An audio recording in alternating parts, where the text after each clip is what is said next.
I really appreciate you coming here every year and starting us off. It's great.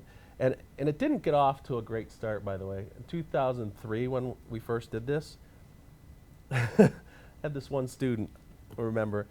So when this classroom, I was wondering where you meant it didn't get off to a good start. yeah, I'm surprised he came back after this one.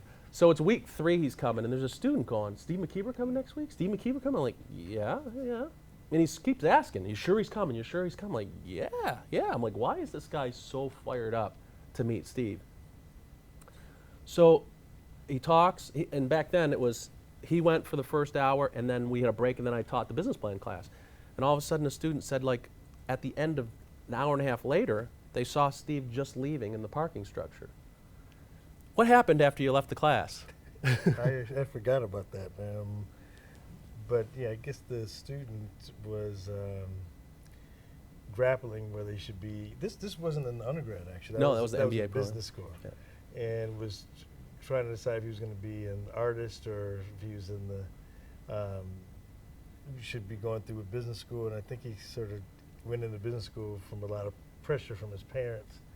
And so we started talking as we walked down. He said he was a songwriter, and I didn't know we were sort of positioned outside here someplace near his car.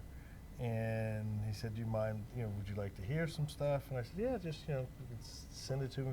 And he had his trunk popped, and little stool came out, guitar, and he ended up doing like a bit of a showcase, not a bit, but he sang for a while out in the parking lot.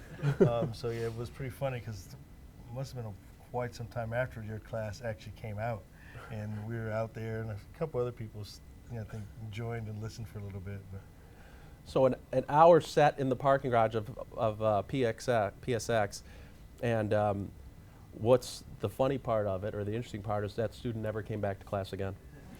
He dropped and never came back. So that was his shot. And you said he was pretty good, actually. Yeah, he was a good songwriter. Yeah.